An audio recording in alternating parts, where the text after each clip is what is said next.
Thank you.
धन्य ते संसारी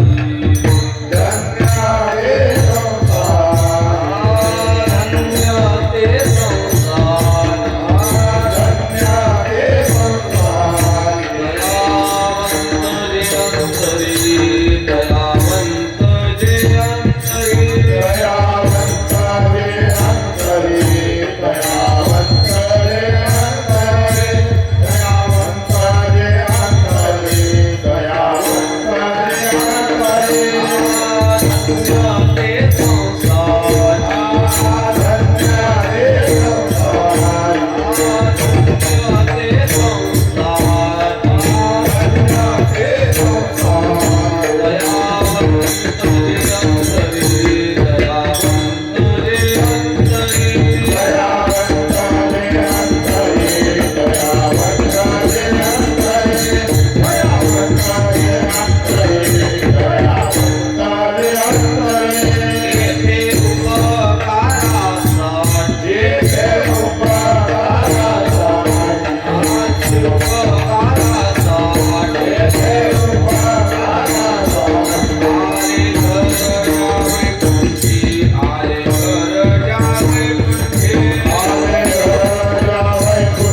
धन्य ते संसारी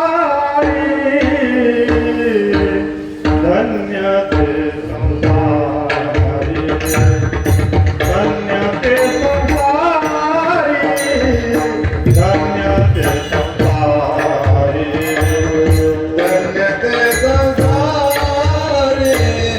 धन्य ते संसारी धन्य ते संसारी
Hare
येथे उपकारासाठी आले घर जावई कुंठी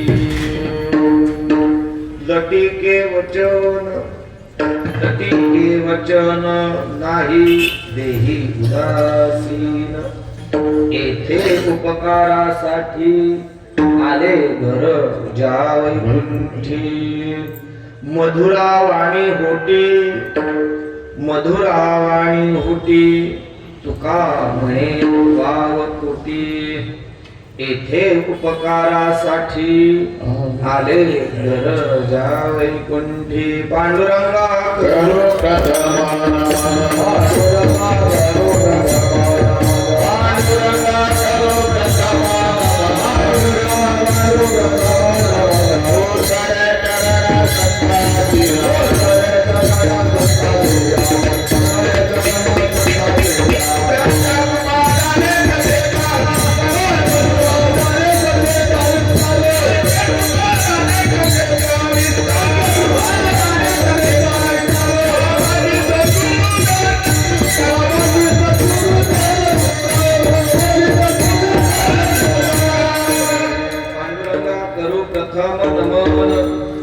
दुसरे चरण संतांच्या त्यांच्या कृपादाने कथेचा विस्तारू बाबाजी सद्गुरु दास तुका योऽन्त प्रविश्यामि मम वाच विहां सुप्तां संजीवयत्यखिल शक्तिधरस्वधाम्नः अन्यांश्च हस्तचरण श्रवणत्वकादिनं प्राणान्नमो भगवते पुरुषाय तुभ्यं रामाय रामभद्राय रामचन्द्राय वेदसे रघुनाथाय नाथाय सीताया पतये मुखं करोति वाचालं पङ्गुं लङ्घयते गिरिं यत्कृपात्तमहं वन्दे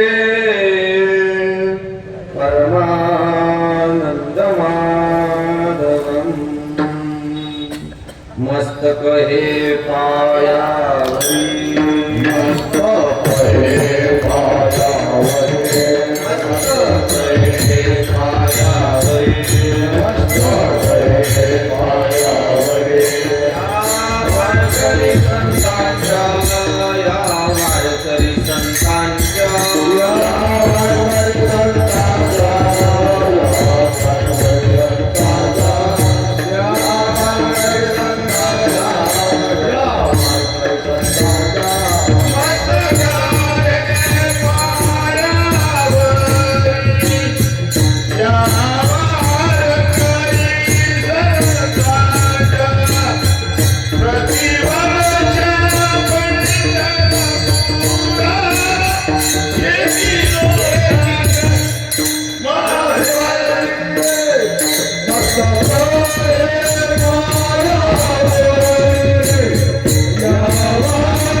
पायावरी या वारकरी संतांच्या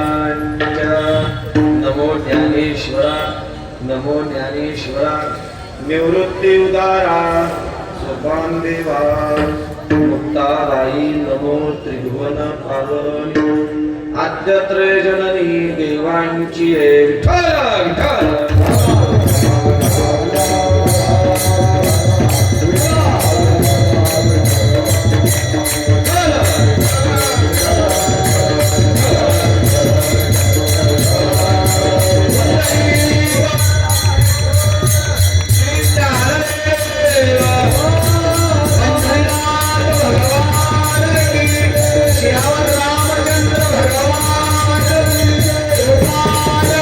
भगवान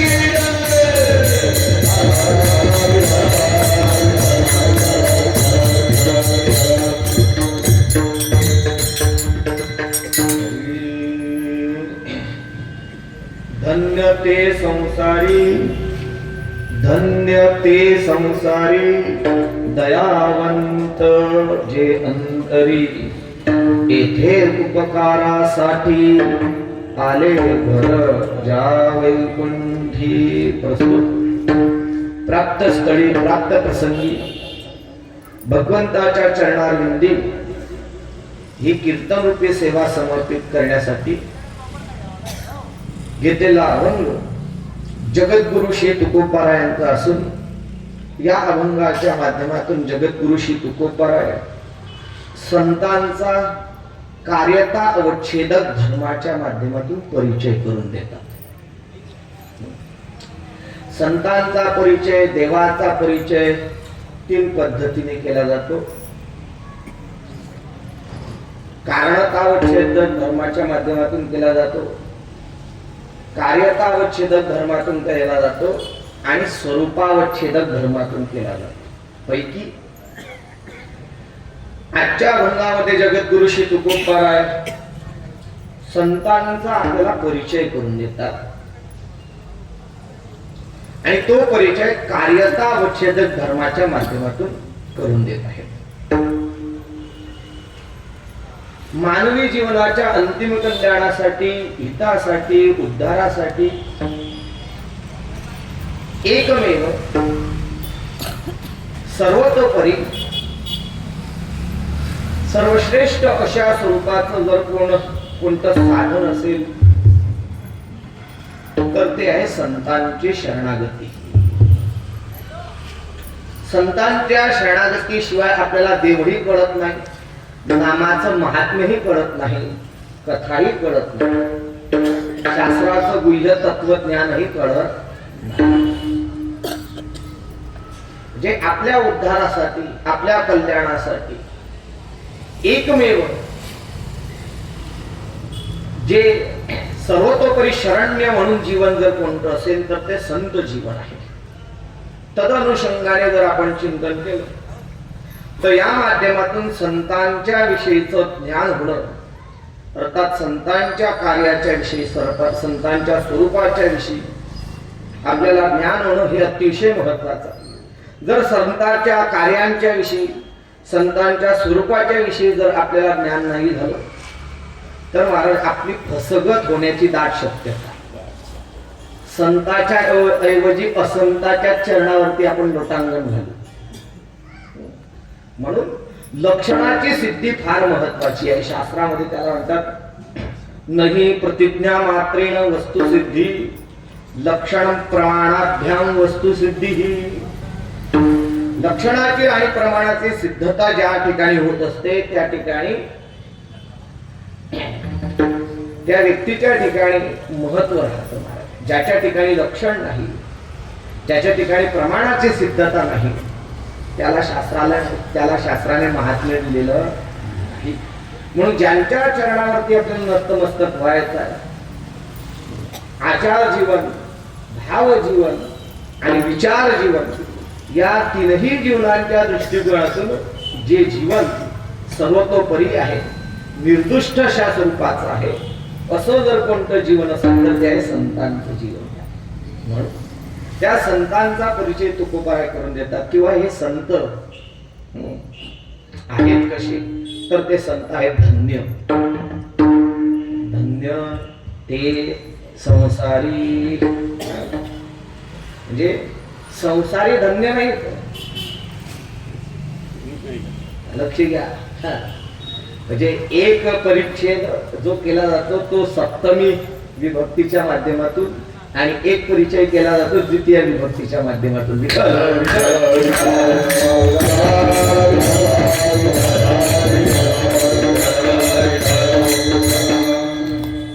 संसारी धन्य म्हटले तर महाराज जे रात्रंदिवस संसार करतात ते धन्य होतील. ओव्हर ड्युटी करतात, इकडून आणतात तिकडून आणतात आणि आपल्या प्रपंचाचा गाडा चालवतात, ते धन्य होतील नाही महाराज. ते नाही, ते धन्य आहे तर ते संसारामध्ये येऊन दयावंत आहे. धन्य ते संसारी ते संसारी धन्य आहेत की जे दयावंत अंतरामध्ये ते दयेने परिपूर्ण आहेत. महाराजांच्या अंतःकरणामध्ये दया ही परिपूर्ण स्वरूपाची आहे आणि दयावंत असल्या कारणाने दयाघन त्यांचं अंतःकरण असल्या कारणाने ते मानवी शरीराला येतात. कुठून येतात? येथे उपकारासाठी आले घर ज्या वैकुंठी, ज्यांचं घर वैकुंठ आहे, जे वैकुंठामध्ये आपल्या स्वरूप स्थितीमध्ये राहतात, त्या स्वरूप स्थितीचा परित्याग करून ते या अग्नी तलावरती येतात. कशासाठी येतात? परोपकारासाठी, परोपकार करण्यासाठी येतात. परोपकार करणं हेच त्यांच्या जीवनाचं अंतिम ध्येय आहे. नवे नवे त्यांचं जीवन परोपकारमुळेच राहतं. म्हणून येथे उपकारासाठी आले घरजा वैकुंठी. या शरीरात आल्यानंतर परोपकारासाठी आल्यानंतर महाराज ते परोपकार करीत असताना, या शरीरामध्ये वर्तन करीत असताना, आपलं अवतार कार्य करीत असताना कसं करतात? बटीके वचन नाही. नाही शब्द इकडे घ्यायचा. लटिके वचन नाही म्हणजे जे कधी खोटं बोलत नाही. लटिके वचन नाही. देही उदासीन, देहाविषयी अनासक्त वृत्तीने वर्तन करतात, राहतात, खरं बोलतात आणि खरं सुद्धा कसं बोलतात? मधुरा वाणी होती. ते खरं बोलणं सुद्धा महाराजांचं कसं असतं? खारट नसतं. काही लोकांचं खरं बोलणं खारट असतं, काहींचं खरं बोलणं तिखट राहतं, काहींचं खरं बोलणं करकट राहतं. परंतु यांचं खरं बोलणं कसं राहतं? मधुरा वाणी होती. मधुर बोलतात, गोड बोलतात आणि खरं बोलतात महाराज.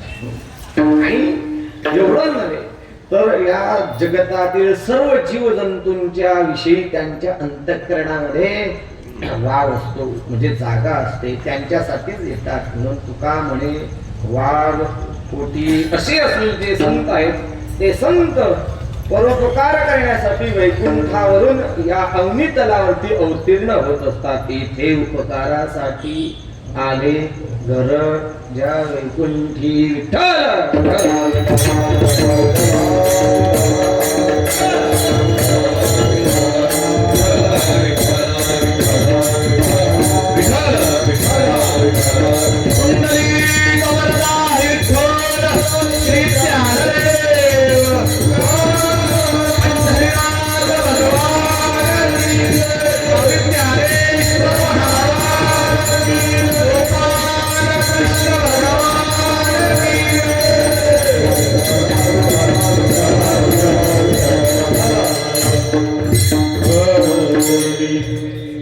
अभंगाचा धावता भावार्थ आपण पाहिलेला.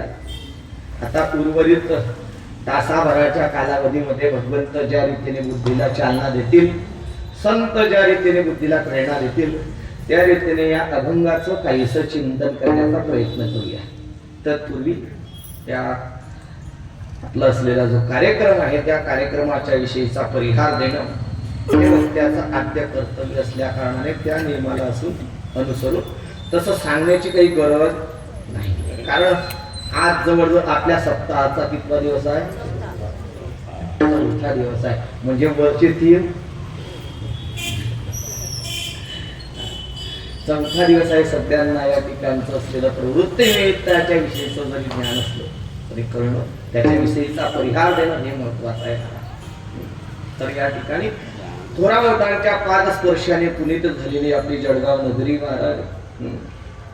आपल्या जळगाव नगरीची ओळख दुसऱ्या शब्दामध्ये जर महाराष्ट्रात जर सांगायची ठरली तर आपली जळगाव नगरी ही सुवर्ण नगरी म्हणून ओळखली जाते. सुवर्ण नगरी. कुठं जितके दुकान आणि महाराज इतक्या महाग्या गोष्टीची इतके आपल्याकडे. विठ्ठल विठ्ठल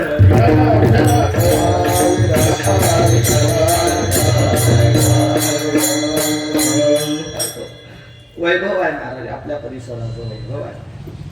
अशा या थोरा मोठ्यांच्या पादस्पर्शाने पुनीत झालेल्या आपल्या या नगरीमध्ये आपले सर्वांचे पारमार्थिक भाग्य विधाते सद्गुरू झेंडूजी महाराज यांच्या दिव्य असलेली दिंडी परंपरेशी एकनिष्ठ असलेला हा आपला संपूर्ण परिसर महाराज आणि त्या परिसरामध्ये आज इथं भगवान श्री पंढरीश परमात्मा मर्यादा पुरुषोत्तम प्रभू श्री रामचंद्र यांच्या अनुग्रहाने महाकैवल्य तेजनिधी संत सम्राट श्री ज्ञानोबराय योग साम्राज्ञी चित्कला आईसाहेब मुक्ताबाई सद्गुरु झेंडूजी महाराज आदी करून असलेल्या सर्व साधू संतांच्या कृपा आशीर्वादाने या ठिकाणी आपण संगीतमय श्रीमद भागवत कथेचं या ठिकाणी कथा ज्ञान यज्ञाचं श्रवण करीत आहात। या ठिकाणी या कथेचं जे अनुष्ठान आहे ते वैकुंठवासी सुशीला भागवत खडके आणि वैकुंठवासी भागवत तुकाराम खडके यांच्या स्मरणार्थ यांना मोक्ष प्राप्त व्हावा, भगवत चरणारविंदी आपल्या आईंना आपल्या पितृचरणांना सद्गती प्राप्त व्हावी, स्थान प्राप्त व्हावी या सद हेतूने त्यांच्या सद्गतीच्या निमित्ताने या कथेचं अनुष्ठान आमचे हरिभक्त परायण श्रुत सुनील दादा भागवत खडके, हरिभक्त परायण श्रुत नीलकंठ दादा भागवत खडके आणि हरिभक्त परायण श्रुत विनोद दादा भागवत खडके, श्रीमती कल्पनाताई शेखर कोल्हे समस्त खडके परिवाराच्या माध्यमातून या ठिकाणी या भगवंताच्या दिव्य कथेचं अनुष्ठान करण्यात आलेलं आहे। ज्यांच्या मुखारविंदातून आपण पवित्र भगवंताचं लीला संकीर्तन श्रवण करीत आहात असे आमचे परमस्नेही आमचे परमार्थ स्नेही असलेले गुरुबंधू असलेले हरिभक्त परायण डालेंद्रजी महाराज यांच्या मुखारविंदातून आपण पवित्र असलेल्या भगवंताचं चरित्र श्रवण करीत आहात। आज मला आल्यानंतर कळालं पेढ्याने स्वागत झालं काय त्यामुळे आज भगवंताचा जन्मोत्सव या ठिकाणी साजरा करण्यात आलेला आहे। आनंद आहे। संत आणि भगवंत हे जीवाच्या कल्याणासाठीच अवतार धारण करतात। विठ्ठल विठ्ठल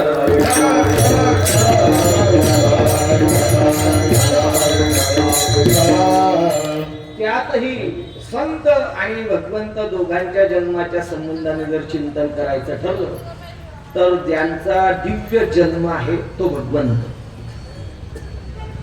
जन्म कर्म चिमे दिव्यम मेवम यो व्यक्ती तत्वतः ज्यांचा दिव्य जन्म असतो अयोनी संभव प्रगटला राघव असा ज्यांचा अमायिक स्वरूपाचा जन्म असतो तो भगवंत असतो महाराज। आणि ज्यांचं कर्म दिव्य असतं ते संत असतात। म्हणून देवाच्या येण्याने आनंद होतो म्हणून देवाची जयंती साजरी करतात आणि संतांची पुण्यतिथी साजरी करतात। आता महाराज असं गंमत झाली आहे, जयंती पुण्यतिथी कोणाची साजरी करावी काही धरबंधन काहीच राहिलं नाही। गुरुवर्य राऊत बाबांच्या शब्दामध्ये जर सांगायचं ठरलं तर आपली गंमत अशी झालेली आहे की उरळली मेंढी आणि लागली लांड्याच्या मागे। म्हणजे काय झालं महाराज, कोणाचीही जयंती आणि कोणाचीही पुण्यतिथी, कोणाची पुण्यतिथी कोणाची जयंती हा संध्याकाळी लेझीम खेळत येतो महाराज। दिवस न कळे रात्री न कळे असा मनुष्य संपूर्ण गावाला त्याचा त्रास आणि त्याचा मुलगा त्याची पुण्यतिथी साजरी करतो। काय आदर्श घेणार? विठ्ठल विठ्ठल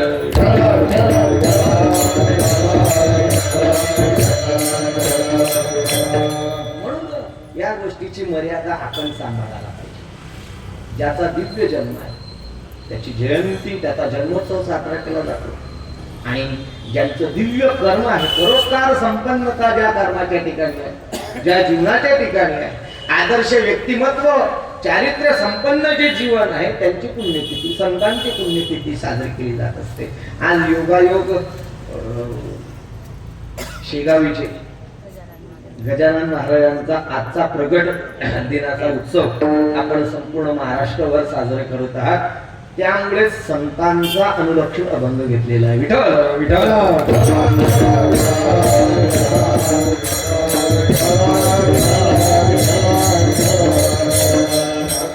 अतिशय प्रसन्न वातावरणामध्ये या ठिकाणी आपण हा उत्सव साजरा करीत आहात आणि त्या निमित्ताने आपल्या या उत्सवामध्ये रात्री कीर्तनाची सेवा आणि त्या कीर्तनाच्या सेवेमध्ये त्या ठिकाणी मृदंगाची साथ आमचे हरिभक्तपरायण पवन महाराज अतिशय उत्तम रीतीने देतात. त्यांचा आर बोलायला का फक्त मृदंगावरती तो तिथंच बघा कळत असतो महाराज. तो हात वाजवून वाजवून असा कळत झालेला असतो की सोडायची गोळी असते. विठ्ठल विठ्ठल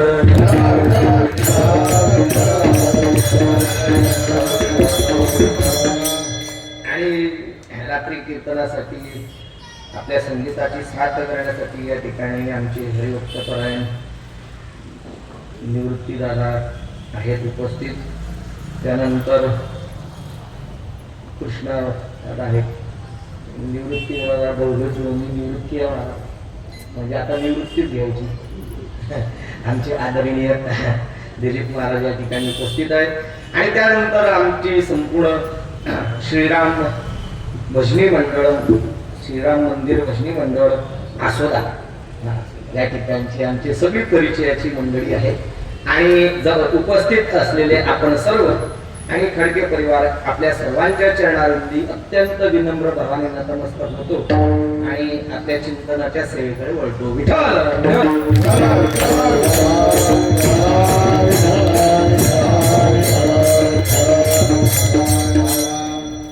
आणि त्याचबरोबर महाराज अतिशय स्पष्ट रीतीने उत्तम रीतीने आमचा आवाज तुमच्यापर्यंत पोहोचवण्यासाठी असलेले आमचे ज्ञानेश्वर भाऊ म्हणजे आमचे बटणं त्यांच्या हातात आहे.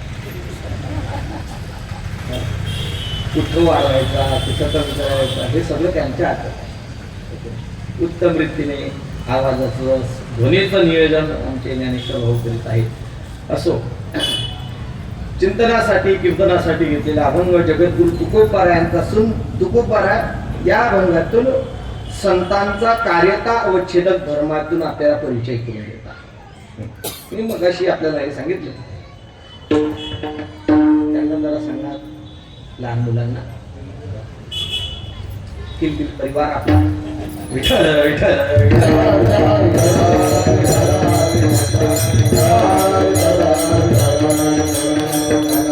मानवी जीवनाच्या दृष्टिकोनातून जर आपण चिंतन केलं तर महाराज संत जीवन हे आपल्याला अंतिम शरण्य जीवन आहे. भगवंताची शरणागती आहे पण भगवंत हा प्रत्येकाला उपदेश नाही करू शकत. भगवंताच्या उपदेशाच्या विषयीचं जर आपण चिंतन केलं तर भगवंतांनी आपल्या संबंध आयुष्यामध्ये संपूर्ण आयुष्यामध्ये संपूर्ण अवतार कार्यामध्ये फक्त 2 लोकांना तत्वज्ञान सांगितले. फक्त 2 लोकांना सांगितले. स्वमुखे आपण सांगेतो श्री विष्णू श्री गीता प्रश्न अर्जुने श्री गीता प्रश्न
आपण सांगेतो श्री विष्णू.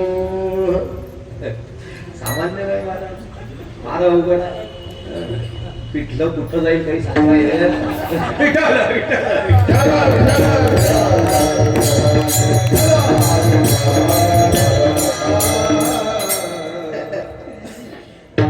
कीर्तन झाल्यानंतर पुन्हा बसावं लागेल. साधन आहे महाराज, संगीताची साधन आहे, वादनाची साधन आहे. लोकांना असं वाटतं काहीच वराई आणतो. ज्यांच्या कपाळी उभारलं त्यांचा चुल्हा बंद.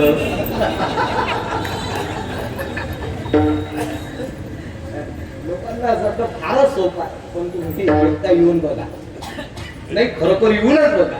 जावे त्याच्या वंशी. पाण्यामध्ये मासा झोप घेतो कैशा रीती. पाण्यात झोपतो की नाही मासा? सगळ्यांना झोप लागते की नाही? पाण्यातला मासा कसा झोप घेतो? जावे त्याच्या वंशी. तेव्हा कळतं मला त्यातलं वय काय, कष्ट काय आहे. असं सांगण्याचा आपला विषय चालू होता की भगवंतांनी आपल्या आयुष्यामध्ये फक्त 2 लोकांना तत्वज्ञान सांगितलं. सोमुखे आपण सांगे तो श्री विष्णू महाराज.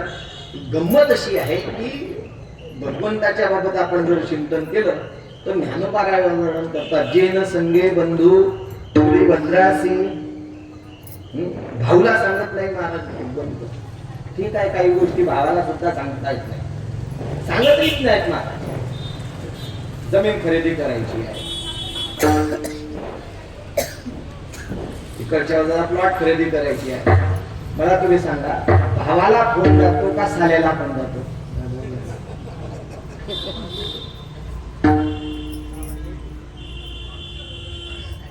असे नका पाहा माझ्याकडे. म्हणजे तुमच्याकडे म्हटल्यानंतर हे म्हणतील बाबा आमच्या भावावरती आले महाराज.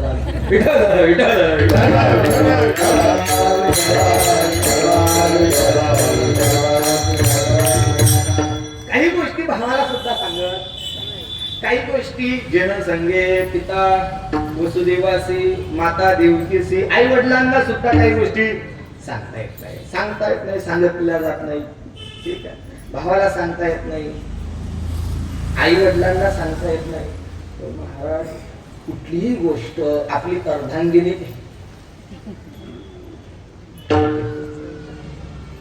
जिच्या हाताच्या खाली हात लावलेला असतो 4 लोकांमध्ये आणि पाणी ग्रहण केलेलं असतं महाराज, कोणाला नाही सांगितलं तरी काही हरकत नाही. परंतु काही गोष्टी महाराज लपवत नाही पत्नीपासून, सांगतातच. ते म्हणतात नको माझ्यावर विश्वास सांगतात मला. पण महाराज भगवंतांनी माता लक्ष्मीला सुद्धा ह्या गोष्टी सांगितल्या.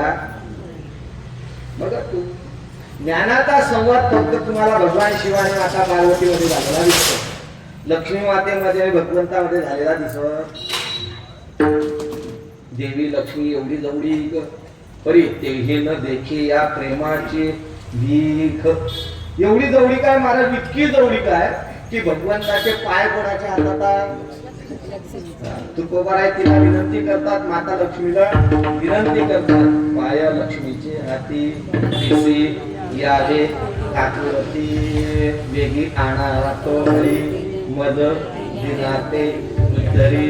महाराज रात्रंदिवस भगवंताचे पाय तिच्या हातामध्ये आहे, ती सेवा करते. ती पाय धुवावाच्या दैवा पात्र झाली तरी सुद्धा महाराज इतका जवळचा वशिला असून सुद्धा भगवंतांनी लक्ष्मी मातेला तत्वज्ञान सांगितलं, भावाला सांगितलं नाही, आई वडिलांना सांगितलं नाही, पत्नीला सांगितलं नाही महाराज. ते तत्वज्ञान भगवंत कोणाला सांगतात? अर्जुनाला सांगतात. अर्जुनाला सांगतात. भगवंत तत्वज्ञानाचा विषय फक्त अधिकाऱ्याजवळ सांगतात, दुसऱ्याजवळ सांगत. अहो अर्जुनाची जी पाटील जे परिसण्या योग्य होती ते हे कृपा करून संती अवधान द्यावे. अर्जुन हा अधिकार संपन्न आहे महाराज. म्हणून त्या अर्जुनाच्या विषयी भगवंताच्या अंतःकरणामध्ये अनन्य प्रीती होती महाराज. इतकी प्रीती होती की अर्जुनाने शिवी द्यावी आणि भगवंताने ऐकावी. तसं नातंही त्यांचं होतं म्हणा.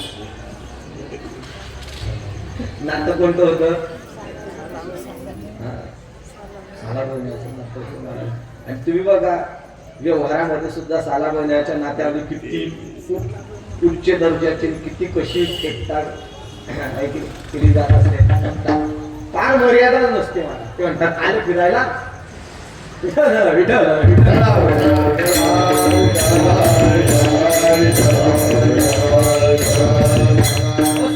सांगायचं तात्पर्य की भगवंताने फक्त अर्जुनाला सांगितलं ते गुंज अर्जुनाप्रती ते अर्जुनाला भगवंताने सांगितलं महाराज अर्जुनम निमित्त कृत्यम भगवान वासुदेव आह भगवान बोलले अर्जुनाला एकाला सांगितलं आणि दुसरं सांगितलं उद्धवा एकादश स्कंदम श्रीमद भागवताचा त्यामध्ये तुम्हाला आठवतं सत्वर उच्चार प्रल्हादी बिंबला उद्धवाला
उपदेश करतात महाराज त्यावेळेला तो उपदेश करीत असताना अधिकार पाहतात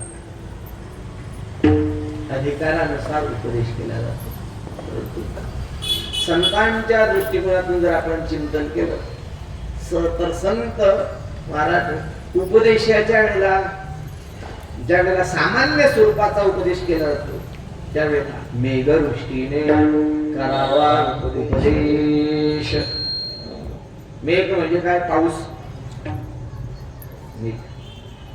मेघवृष्टी ज्या वेळेला होते पाऊस ज्या वेळेला पडतो त्यावेळेला असं पाहतो का हे आमदाराचं शेता इथंच पडू हे खासदाराचं शेता इथंच पडू हे सामान्य माणसाचं शेता इथं पडायचं नाही हा समुद्र इथं पडायचं नाही असा विचार करतो का मी नाही तुकोबारायचं वर्णन करतात नाही विचारित मेघ हागंदार्याने शेत गावाच्या बाहेरही तितक्या स्वरूपात पडतो घाण जिथं असते तिथेही तितक्या स्वरूपात पडतो आणि शेतामध्ये सुद्धा तितक्या स्वरूपात पडतो जसं पडायचं असेल त्याप्रमाणे महाराज संत हे उपदेशाच्या दृष्टिकोनातून मेघवृष्टीने उपदेश करतात तुकोबारायांनी आपल्या कथा कीर्तनाच्या माध्यमातून मेघवृष्टीने उपदेश केला कीर्तनाच्या माध्यमातून सगळ्यांना उपदेश केला का त्या संतांच्या उपदेशामध्ये जीवाचं कल्याण राहतं सहज बोलणे हित उपदेश त्यामध्ये हिताचं स्वरूप लपलेलं राहतं त्यांच्या उपदेशामध्ये संत एक उपदेशाची पेट आहे उपदेश करतात आणि तो उपदेश आपल्या कल्याणासाठी राहतो म्हणून अशी असलेले जे संत आहेत त्या संतांचं कार्य त्यांचं स्वरूप जाणून घेणं हे जीवाचं आद्य कर्तव्य महाराज शास्त्रामध्ये असा नियम आहे सिद्धस्य लक्षणाने साधकस्य साधनाने भवन्ति सिद्ध पुरुषाची जी लक्षणं असतात ती साधक पुरुषाची साधना असते सिद्ध पुरुष ज्या अवस्थेमध्ये राहतो त्या अवस्थेला प्राप्त करण्यासाठी साधकाने साधना करावी लागते सिद्ध पुरुषांची लक्षणं प्रतिपादन करणं हे शास्त्राचा मुख्य उद्देश तुम्ही बघा भगवद्गीतेमध्ये सगळ्यात जास्त विचार जर कोणाचा आलेला असेल तो संतांच्या भक्तांच्या लक्षणाचा विचार आलेला आहे. दुसऱ्या अध्यायामध्ये स्थित प्रज्ञाच्या रूपात आला. पाचव्या अध्यायामध्ये संन्यासी पुरुषाच्या रूपात आला. सहाव्या अध्यायामध्ये योगी पुरुषाच्या रूपात आला. आठव्या अध्यायामध्ये देहत्यागाच्या रूपाने आला. चला 12व्या अध्यायामध्ये भक्तांची लक्षणांच्या रूपात आला. 13व्या अध्यायामध्ये ज्ञानी पुरुषांच्या लक्षणामध्ये रूपात आला. 16व्या अध्यायामध्ये दैवी संपत्तीच्या रूपामध्ये आला. आणि 18व्या अध्यायामध्ये निष्कर्म्य सिद्धी प्राप्त झालेल्या महापुरुषांच्या रूपाने आले. म्हणजे सगळ्यात जास्त विचार कोणाचा आला? संत महापुरुषांच्या लक्षणाचा विचार आलेला आहे. कारण संतांचं लक्षण कळणं हे फार महत्वाचं आहे. जोपर्यंत संतांचं लक्षण कळत नाही महाराज तोपर्यंत आपण कोणाच्याही पायावरती नतमस्तक डोकं ठेवू नये. संत करून घेतले पाहिजे, त्यांचं स्वरूप करून घेतलं पाहिजे. कोणालाही भगवी कपडे घातली म्हणून त्याला संतपण हे शरीरावरती कपड्यांवरती याच्यावरती अवलंबून नाही. तुम्ही म्हणा बाजारात विकत भेटत असेल, बाजारात सुद्धा कळत नाही. संतांचा महिमा आपल्यासारखा सामान्य लोकांना कळणं कठीण आहे. संतांचा महिमा तो बहु शाब्दिकाचे काम नाही बहुत धड जरी झाली म्हैस गाय तरी होईल काय कामधेनू. कामधेनूची बरोबरी करणार का? आमच्याकडे फार छान गाय आहे घरामध्ये. इथं छान गाय बारीक कातड आहे, आखुडी शिंगी आहे. सगळी गायची लक्षणं उत्तम रीतीने आहे. सकाळ संध्याकाळ उत्तम रीतीचं दूधही देते, बाटली भरून दूध देते. त्या दुधाला फॅटही चांगली आहे, त्या दुधाला सायही चांगली येते आणि त्या सायचं तूपही चांगलं नसतं. इतकं सगळं जरी असलं तरी ती गाय कामधेनूची बरोबरी करू शकेल का? सामान्य मनुष्य संतांच्या महिमेच्या विषयी संतांच्या स्वरूपाच्या विषयी जाणू शकत नाही. संतांच्या स्वरूपाच्या विषयी संतच जाणू शकतात, दुसरे जाणू शकत नाही. दुसऱ्यांना त्याची कल्पना सुद्धा करता येत नाही. संतांचा महिमा संतची जाणती. संतांचा महिमा फक्त संतांना करू शकतो महाराज.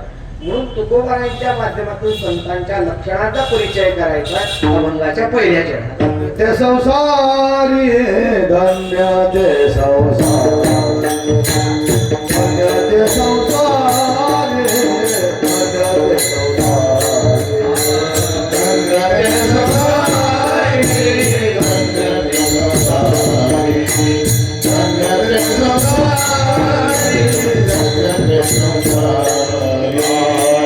धन्य ते संसारी धन्य ते संसारी धन्य ते संसारी ते संसारी ते संसारी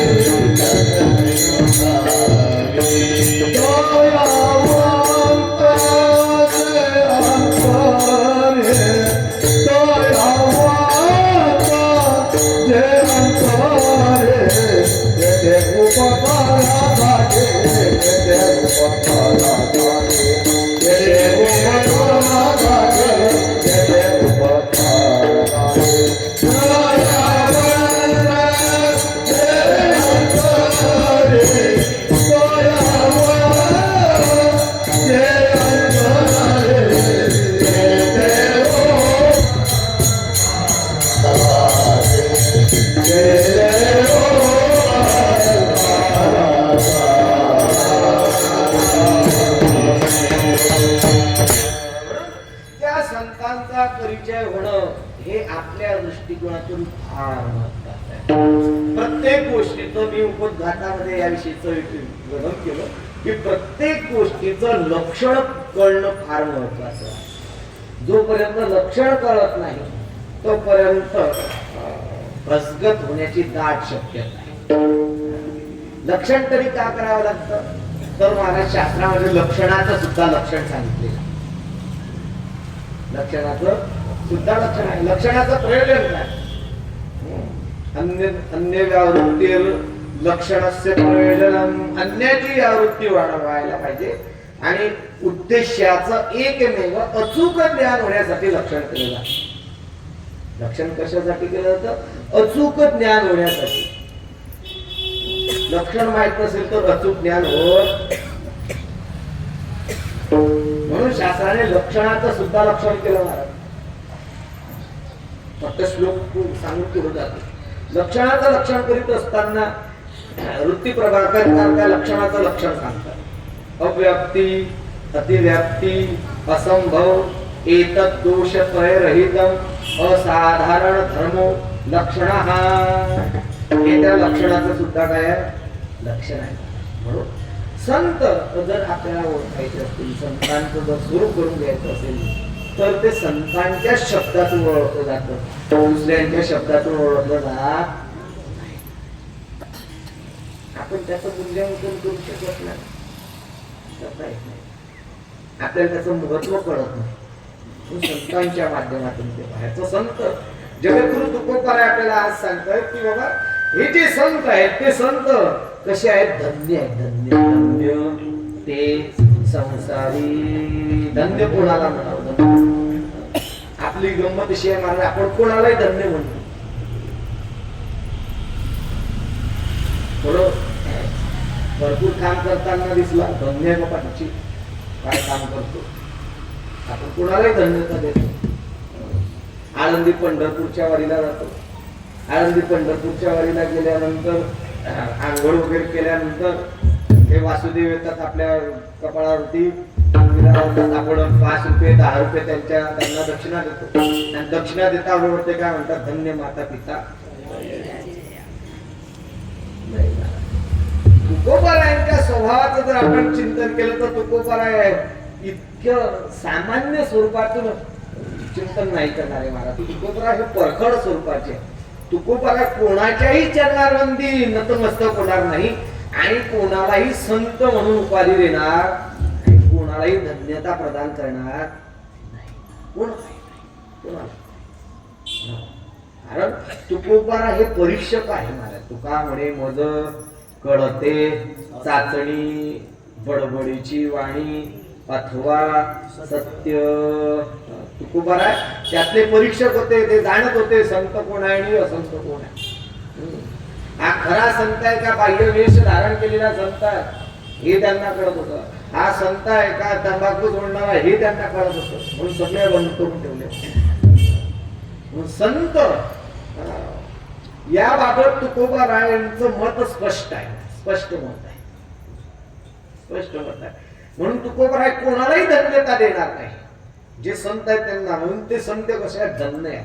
धन्य म्हणजे काय? जे सत्कृती संपन्न असतात सहा धन्य. हा जे सत्कृतीने संपन्न असतात ते धन्य असतात. म्हणून हे साधू संत सत्कृतीने संपन्न आहे, सद्भावाने संपन्न असल्या कारणाने धन्य ते संसारी.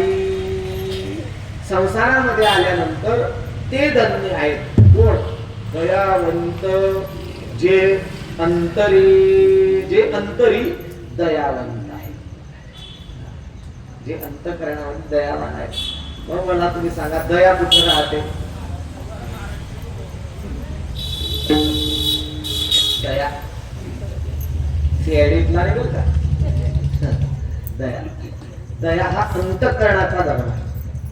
अंतःकरणामध्ये राहतो, डोळ्यांमध्ये, हातामध्ये, पायामध्ये नाही.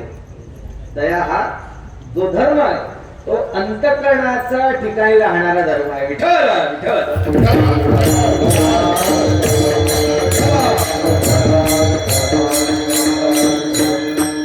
अंतःकरणामध्ये जर दया राहते तर अंतरी म्हणण्याचं कारण काय? दयावंत जे अंतरी. अंतरामध्ये दया राहत असेल आणि ते जर त्याचं राहण्याचं ठिकाण राहत असेल तर अंतरी म्हणण्याचं कारण काय? या अर्थी तुकोबाराय त्याला अंतरी हे विशेषण देतात. त्या अर्थी त्यात काहीतरी वर्म आहे. त्यात वर्म आहे. दया. पहिल्यांदा दया म्हणजे काय हे कळायला पाहिजे. त्यानंतर अंतःकरणामध्ये कशी राहते हे कळायला पाहिजे. साधू संतांचं हे मुख्य स्वरूप आहे की ते दयावंत राहतात. भूतांची दया हे भांडवल संतांचं भांडवल दया महाराज. दया या भांडवलानेच ते युक्त आहेत. दयावंत अंतरी दयावंत आहेत महाराज. तुकोबाराय म्हणतात किंवा ही जी दया आहे ही जैसी आता दया ते ऐसी जैसी पूर्णचंद्रिका. पूर्णचंद्रिका जसा पौर्णिमेचा चंद्र हा पूर्ण असतो तशी त्याच्या अंतःकरणामध्ये ती दया परिपूर्ण राहते. आणि ती परिपूर्ण असलेली दया ज्या वेळेला भूतांवरती कार्याच्या माध्यमातून अभिव्यक्त होते महाराज त्यावेळेला हा आमचा आहे आणि हा फरक आहे असं पहा.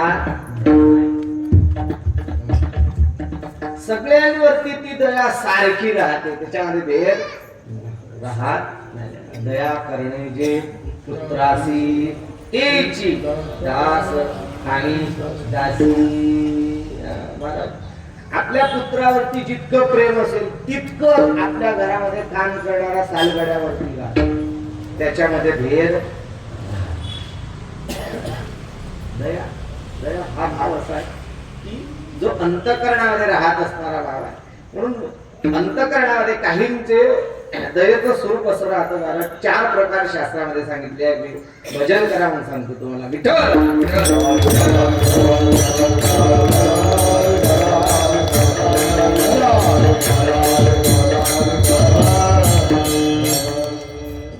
काहींची बाहेर दया असते अंतरामध्ये दया नसते. पहिला प्रकार काय? काहींच्या बाहेर दया असते अंतःकरणामध्ये दया नसते. पहिला प्रकार. दुसरा प्रकार असा आहे की अंतरातही दया राहते बाहेरही दया राहते. दुसरा प्रकार. तिसरा प्रकार आहे की अंतरातही दया नाही बाहेरही दया नाही. चौथा प्रकार आहे की बाहेर दया नसते पण अंतरात दया असते. विठ्ठल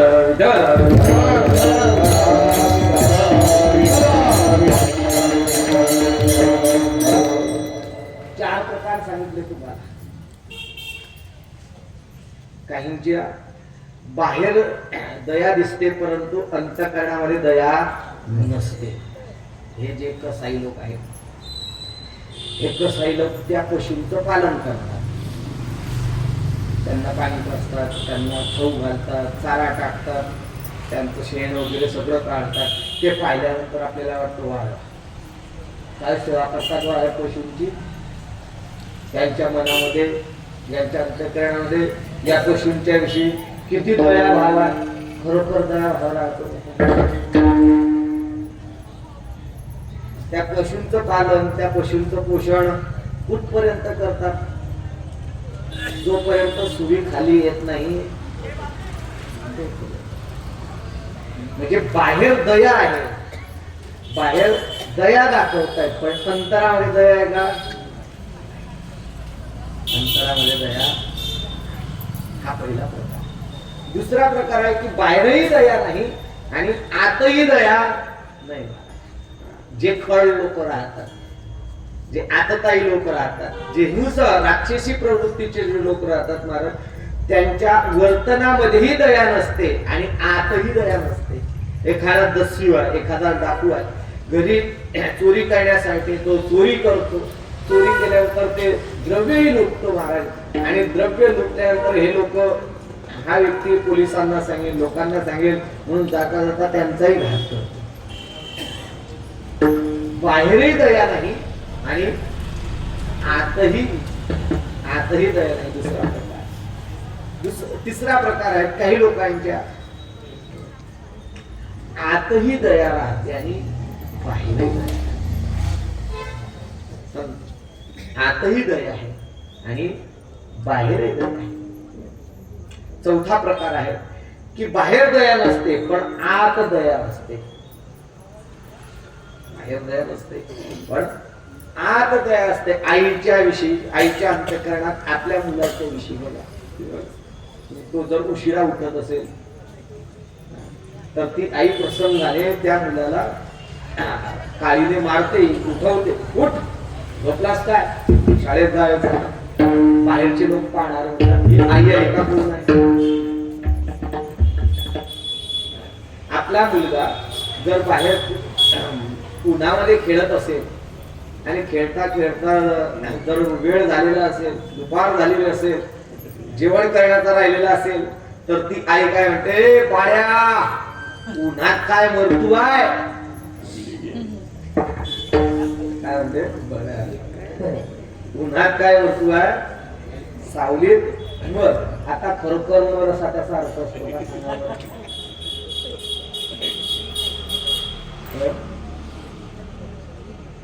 इथं कोणी बाजू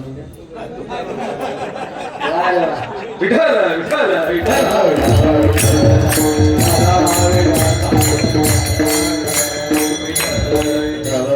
फक्त नावाचं सादृश्य आहे बरं का, आपलं नाव आहे बघतो बा, दुसरं काही नाही, दृष्टांतातले तुम्ही नाही बरं का. विठ्ठल विठ्ठल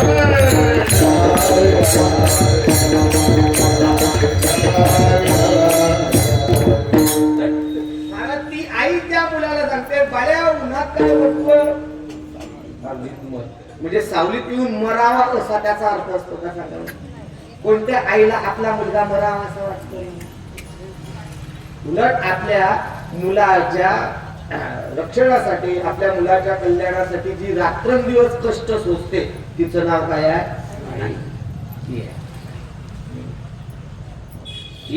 आपल्या मुलांसाठी रात्रंदिवस महाराज काही भांडी कुंडी असतील तेही करण्यासाठी तयार राहते का, आपल्या मुलाचं हित व्हावं म्हणून. तुकोबारायांच्या शब्दात जर सांगायचं ठरलं तर, लेकुराचे हित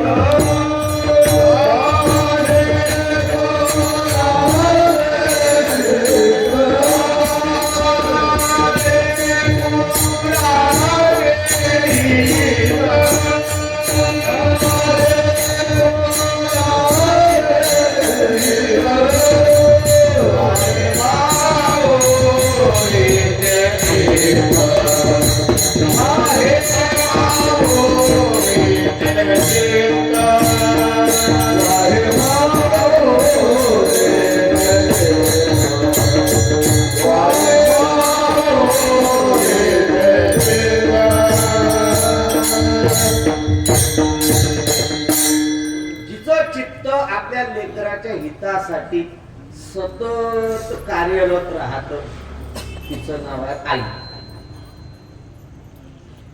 जिच्या कार्यातून, जिच्या कर्तव्यातून, जिच्या उपकारातून आपल्याला उत्तराई होता येत ती जी आई आहे. आपल्या मुलांच्या विषयी कार्य दक्ष राहते, आपल्या मुलाचं हित व्हावं म्हणून ती प्रसंगी त्या मुलांना मारताना दिसते. वाड्यातले लोक म्हणतात का माया का पूर्ण किती मारते त्या मुलाला, परंतु त्या मारण्यामध्ये, त्या कोपामध्ये, त्या रागामध्ये कमी येतोय का माग? विठ्ठल विठ्ठल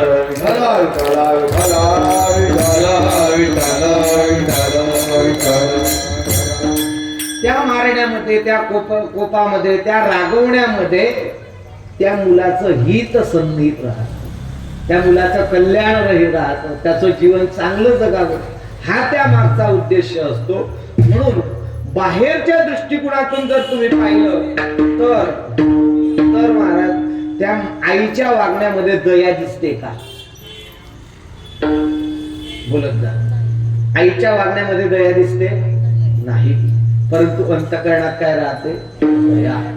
तसं संतांचं वागणं आहे महाराज. कोण्या एखाद्या वेळेला प्रसंगाने ते बोलतातही महाराज, फार कठीण बोलतात, पण त्या कठीण बोलण्यामध्ये आपलं कल्याण राहतं. काय माय हरी नाही मुखासी, हरी मुळा पातके करिता काय उत्तर देशी. म्हणून महाराज दिसताना काय दिसतं हे किती कठीण बोलले शब्द, पण त्या शब्दांमध्ये आपला कल्याणाचा भाग कळा लपलेला आहे महाराज. ज्याला संतांची शिवी कळाली, हे पुन्हा सांगतो, ज्याला संतांची शिवी कळाली त्याने आपल्या जीवनाची सुधारणा केली. विठ्ठल विठ्ठल.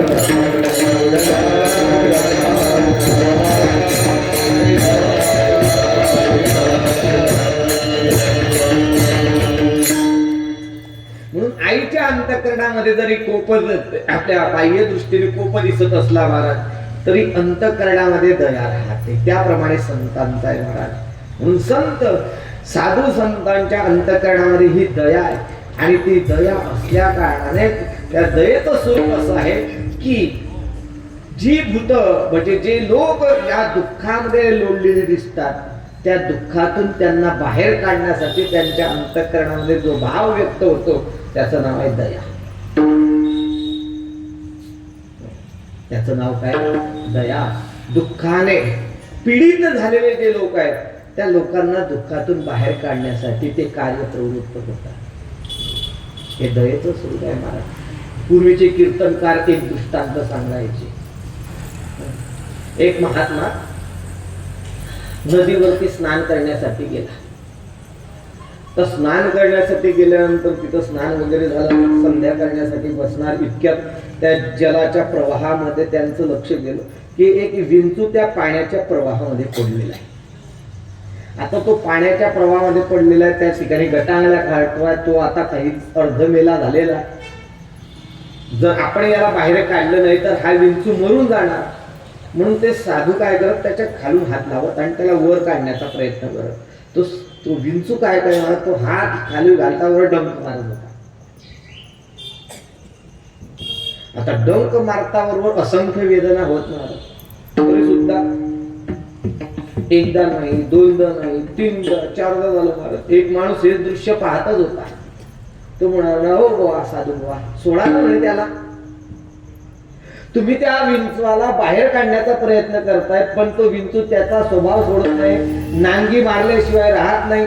ती नांगी मारल्यानंतर तुम्हाला दुःख होतं, वेदना होतं, तरी सुद्धा मी आता पाहतोय 4-5 वेळेला झालं तुम्ही त्या विंचवाला बाहेर काढण्याचा इतका प्रयत्न करताय. खटाटोप सोडून द्या ना. कशासाठी करतायत ते? कशासाठी त्याला वर काढण्याचा प्रयत्न करतायत? तो त्याचा स्वभाव सोडत नाहीये. साधू संतांनी त्या माणसाला उत्तर दिलं, तो विंचू असून जर तो त्याचा स्वभाव सोडत नाही तर मी साधू असून मी माझा स्वभाव कसा सोडू?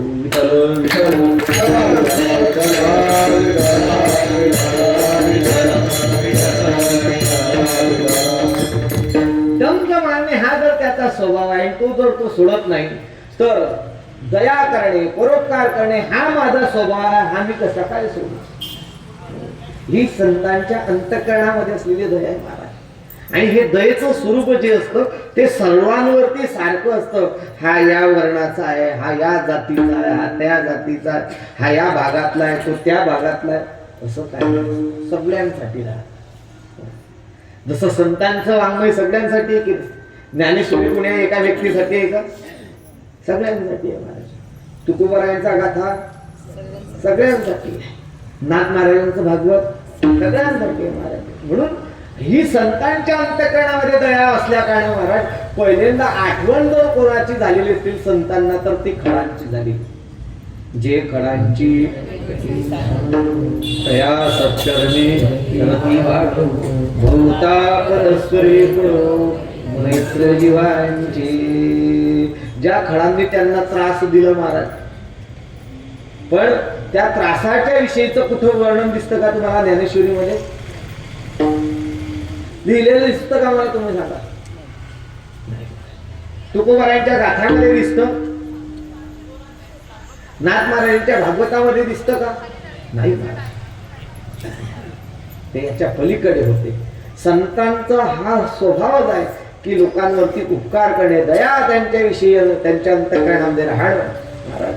हे संत समाजाशी एकरूप झालेले असतात. जसे पायी काटा नेटे तैती व्यथा जीवी उमटे.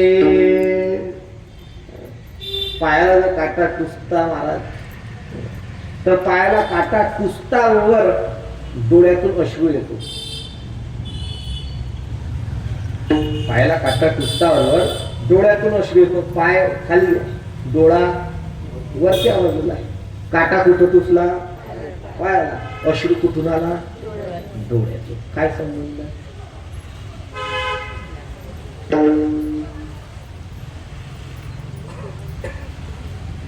आता जर पायाला टोचला तर डोळ्यातून अश्रू येण्याचं कारण काय आहे? तुका म्हणे एका देहाचे अवयव, एका देहाचे अवयव आहे महाराज. ज्या देहाचा अवयव डोळा आहे त्याच देहाचा अवयव काय आहे? पाय आहे. मग पायाला काटा टुचल्यावर डोळ्यातून अश्रू येतो, त्याप्रमाणे जगतामध्ये कुठलाही व्यक्ती दुःखी पीडित दिसला म्हणजे ज्यांच्या अंतःकरणामध्ये दया निर्माण होते ते संत आहेत. ती व्यथा जेवी मोठे पुढल्यांचं संकट पाहतावर त्यांच्या अंतःकरणामध्ये बोललं जातं महाराज. म्हणून 4 प्रकार आहे. काही दुसऱ्याच्या सुखाने सुखी होणारे, काही दुसऱ्याच्या सुखाने दुःखी होणारे, काही दुसऱ्यांच्या दुःखाने सुखी होणारे आणि काही दुसऱ्यांच्या दुःखाने दुःखी होणारे. विठ्ठल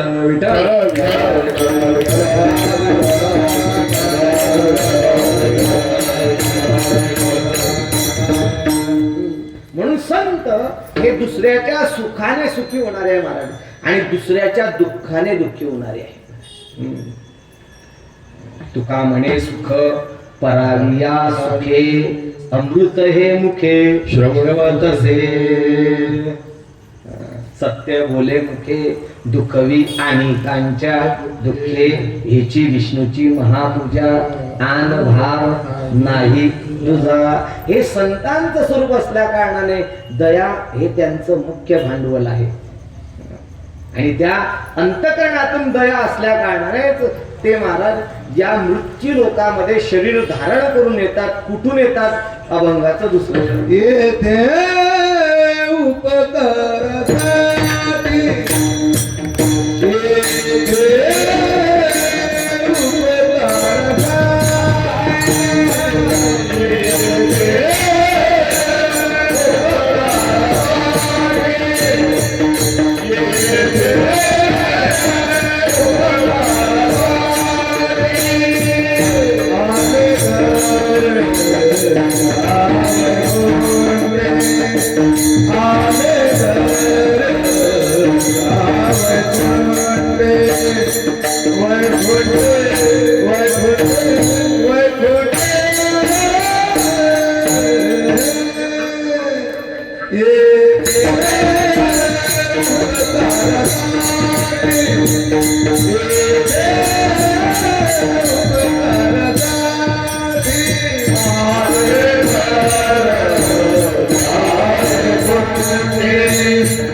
येथे म्हणजे या मृत्यू लोकांमध्ये कशासाठी आले?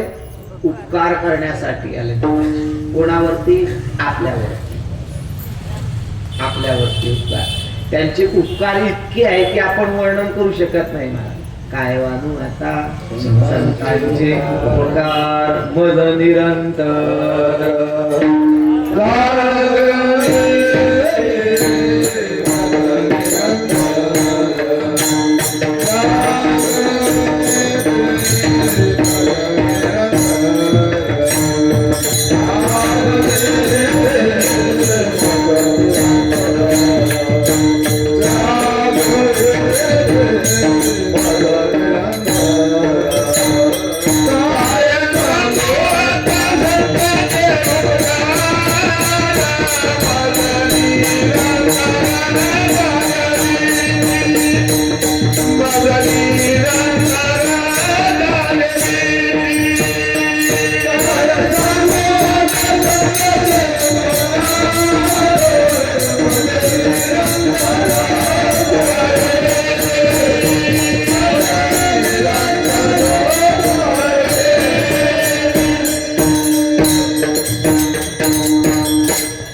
सांगता येत नाही महाराज. काय वाणू आता न पुरे हे वाणी मस्तक चरणी हेनी तसे थोरी व सांडली आपुली परिसे नेणो शिव कैसे लोखंडासी.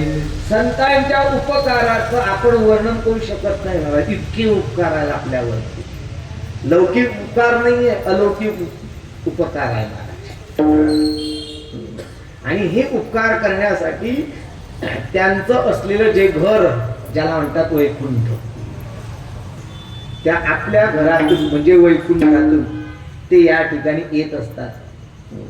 कशासाठी येतात? उपकारासाठी येतात. आम्ही वैकुंठ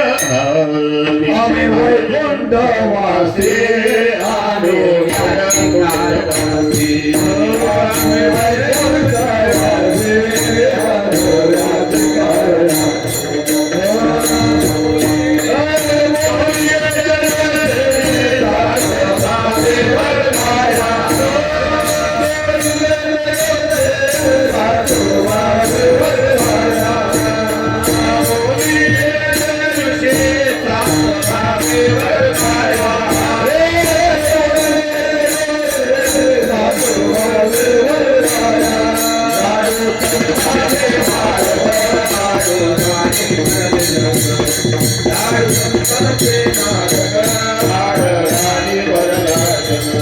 आलो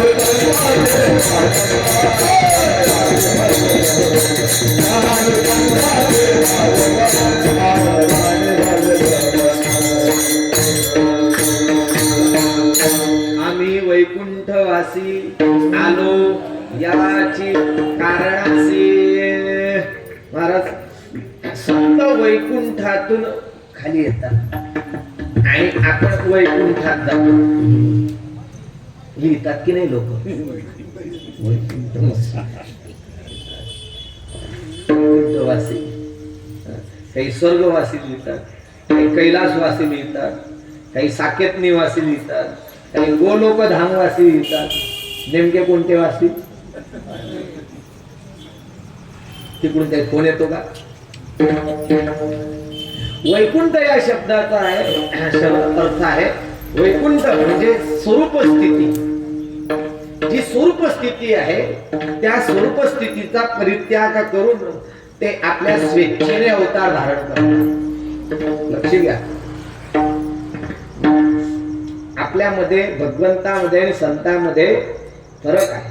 फरक म्हणजे काय? आपल्याला कर्माच्या धर्मा माध्यमातून कर्म धर्म संयोगाने जन्माला यावंच लागतं. नाही म्हणण्याची सोय नाही. अगा कर्मे जय उरावे सुख दुःखी फडावे तया ते भोगावया यावे देहारे का. आपल्याला यावं लागतं महाराज. नाही म्हणण्याची सोय नाही. जसं धुरे म्हटल्यावर बैल काय करतो? जोडतो. धुरे म्हटल्यावर तसं कर्म शिल्लक आहे ना. बरं, जन्माला यावंच लागेल. केले कर्म झाले उपजले मेले ऐसे किती. आपल्याला कर्मातून जन्माला यावं लागतं. देवाला जन्माला आणावं लागतं. साधू संतांनी पराकाष्ठा केली, याचना केली, धावा केला म्हणून देव अवतरित झाला. प्रल्हादाने धावा केला, वसुदेव देवकीने धावा केला म्हणून देव जन्माला आला. त्याला आणावं लागतं आणि संत स्वेच्छेने येत असतात. ते आपण होऊन जन्माला येतात महाराज. त्यांना काही कर्माचं बंधन नसतं. मला तुम्ही सांगा, कर्माच्या माध्यमातून जर मनुष्य जन्माला येतो आणि ते कर्म जर त्यांचा अग्निरूप झालेला आहे तर कसे काय जन्म घेतील ते सांगा बरं.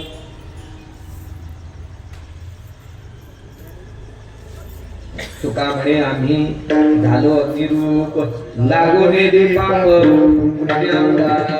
जर ते पाप पुण्याच्या पलीकडे गेलेले आहेत आणि पाप पुण्यातूनच जर जन्म येत असेल, त्यांच्या ठिकाणी रॉ मटेरियलच नाही देह धारण करण्याचं, वासना नाही त्यांच्या ठिकाणी, अज्ञान नाही त्यांच्या ठिकाणी, अविद्या नाही त्यांच्या ठिकाणी, कर्म नाही त्यांच्या ठिकाणी, या सगळ्यातून जन्म येत असतो.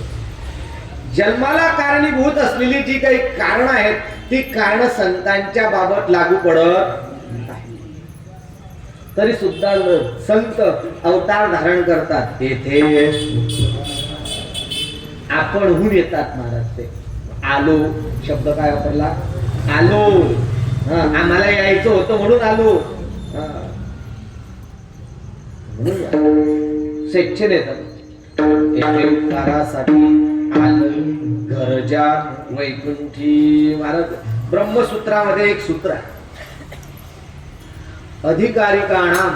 त्या सूत्रावरती भाष्य करीत असताना शंकराचार्यांनी त्याचं वर्णन असं केलं आहे की हे जे महापुरुष आहेत, जगद्गुरु तुकोबाराय झाले, ज्ञानोबाराय झाले, नाथ महाराज झाले, आदी करून असलेले जे संत आहेत ते संत एका कल्पापर्यंत आपल्या स्वेच्छेने अवतार धारण करू शकतात.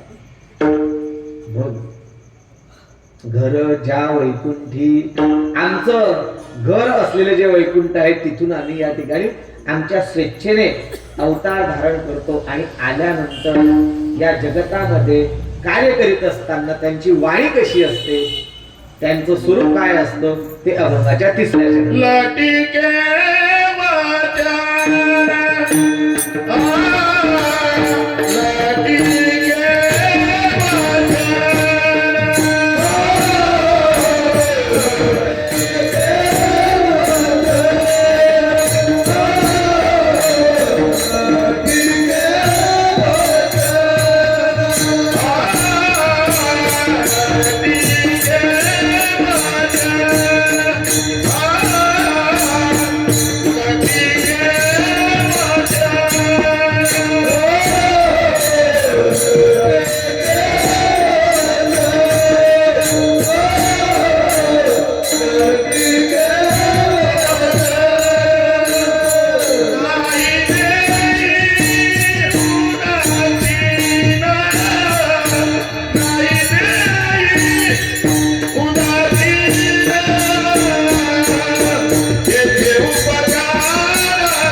म्हणून असे जे संत आहेत ते संत वैकुंठातून आपल्या स्वेच्छेने अवतार धारण करतात. अवतार धारण केल्यानंतर काय करतात? परोपकार करतात. परोपकारासाठी केले उपाय. काय परोपकार करतात? कशासाठी परोपकार करतात? बुडत हे जन न देखवे डोळा येतो कळवळा म्हणून त्यांच्या अंतःकरणामध्ये दया निर्माण होते आणि ते परोपकार करतात. परोपकार करीत असताना महाराज ते कार्य करीत असताना कसं कार्य करतात? लटिके वचन नाही. कोणी बरं म्हणावं म्हणून त्याची खोटी स्तुती करणं.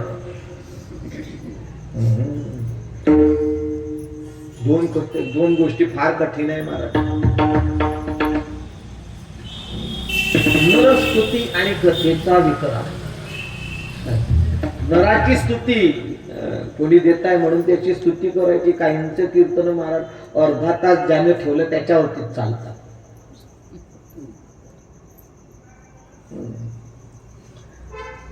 नरस्तुती करायचीच नाही. इथं आपण कोणासाठी उभे राहून भगवंताची स्तुती करायची, भगवंताचं लीलाचरित्र वर्णन करायचं. वर्णाविती थोडी एका विठ्ठलाची कीर्ती मानवाची, मानवाची कीर्ती वर्णन करण्यासाठी ही गादी नाहीच आहे, हे ठिकाण त्याचं नाहीच आहे महाराज. त्याच्यासाठी तुम्ही वेगळं स्थापन करा काहीतरी.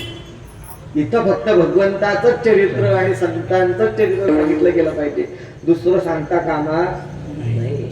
म्हणून लटिके वचन नाही, ते कधी खोटं बोलत नाही, नेहमी खरं बोलतात म्हणून त्यांचं बोलणं खरं होतं.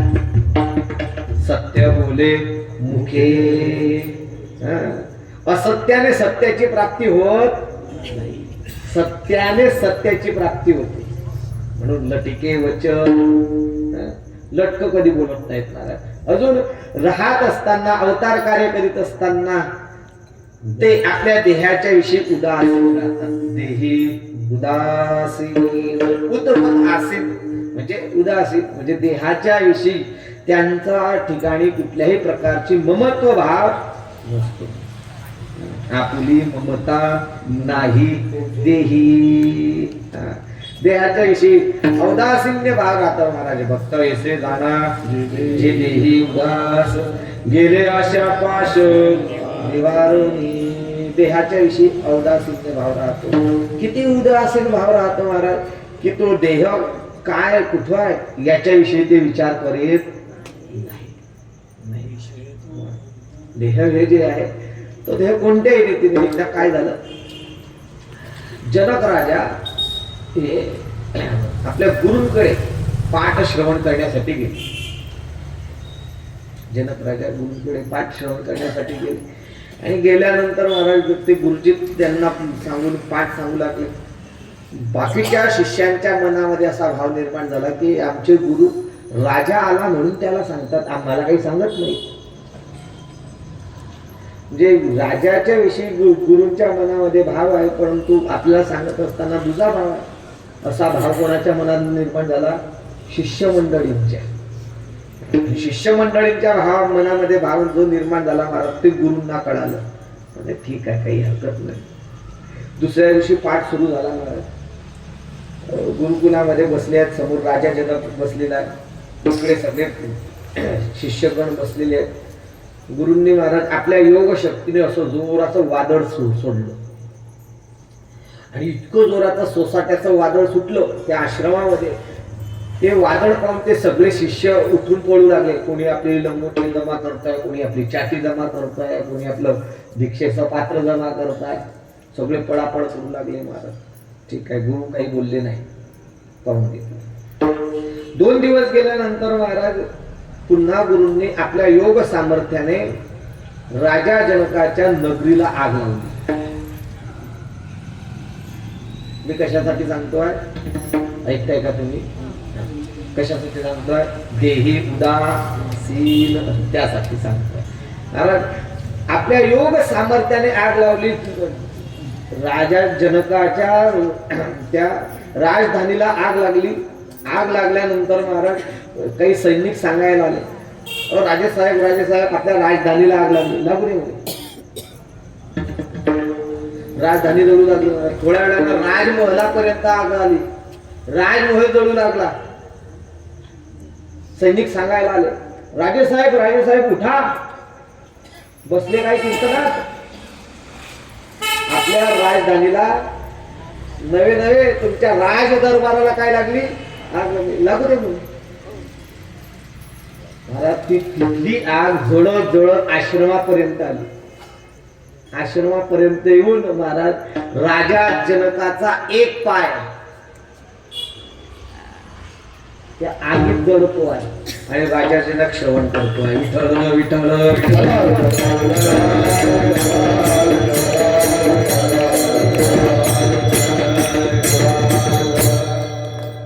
तेव्हा त्या शिष्यांना कळाला राजा जनकाचा अधिकार काय आहे.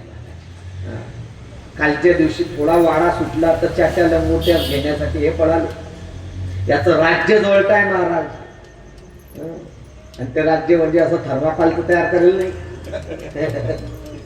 देखाव्यासाठी. खरोखरचं राज्य जळत असताना महाराज एक पाय अग्नीमध्ये जळतोय तरी त्याच्याविषयीचा कुठलाही प्रकारचा भाव नाही महाराज. याला म्हणतात देहाच्या विषयी उदासीन असते. लटिके वचन नाही देही उदासीन. देहाविषयी त्यांची औदासीन्य वृत्ती राहते. त्याच्याविषयी कुठल्याही प्रकारचं ममत्व नाही महाराज. आजच्या काळामध्ये तुम्हाला सांगतो वृंदावनचे थोर महात्मे प्रेमानंद बाबा डायलिसिस करावं लागतं महाराज. तुम्ही विचार करा, ज्यांना डायलिसिस करावं लागतं त्यांना विचारा किती वेदना होते.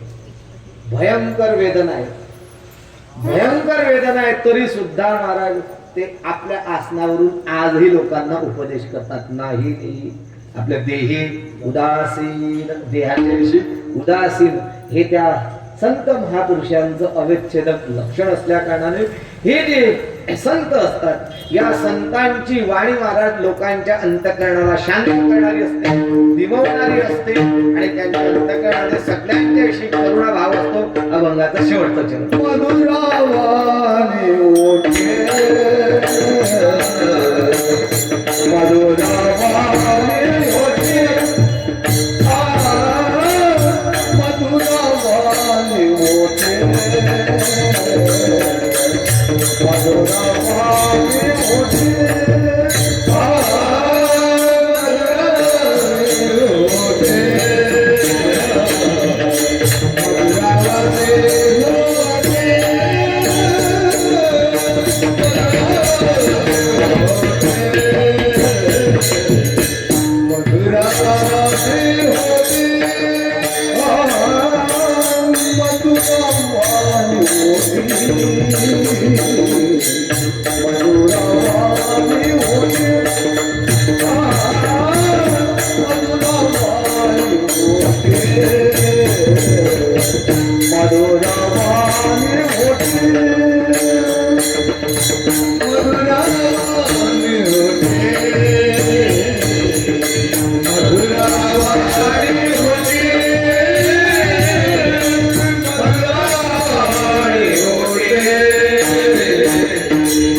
माता श्री विष्णू सहस्रनाम सकाळी 11 ते 4 भागवत कथा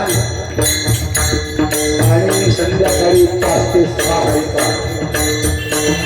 रात्री ठीक 8 वाजता हरिभक्त परायण गजानन बुवा यांचे सुरसावे कीर्तन होणार आहे. तरी सर्वांनी कीर्तनाचा लाभ घ्यावा ही विनंती.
असो झालेली ही जी सेवा आहे ती सेवा रुक्मिणी प्राण संजीवन भगवान श्री विठ्ठलेश महाकैवल्य तेजनिधी संत सम्राट श्री ज्ञानोबा आणि पवित्र असलेली आपली गुरु परंपरा यांच्या चरणारविंदी संपन्न समर्पित करतो.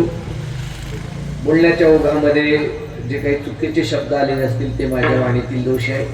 जे योग्य आहे त्याचा आपण स्वीकार करून भगवंताच्या आणि संतांच्या नामाचा आश्रय करून आपल्या जीवनाची पूर्णता संपादित करावी.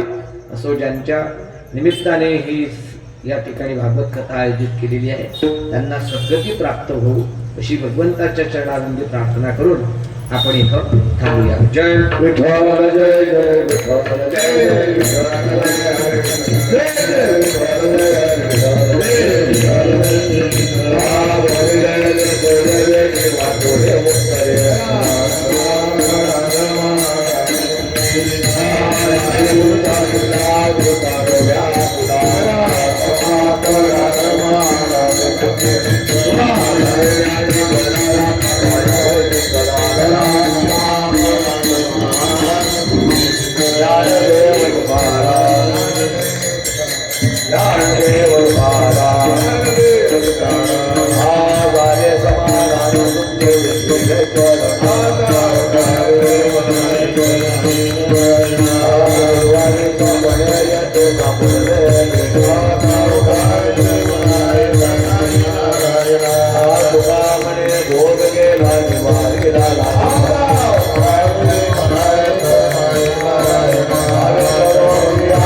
ज्ञानेश्वर महाराज की जय, गुरु तुकाराम महाराज की जय, आदिशक्ति मुक्ता सद्गुरु भेगुजी महाराज की जय, सद्गुरु राजाराम शास्त्री महाराज की जय।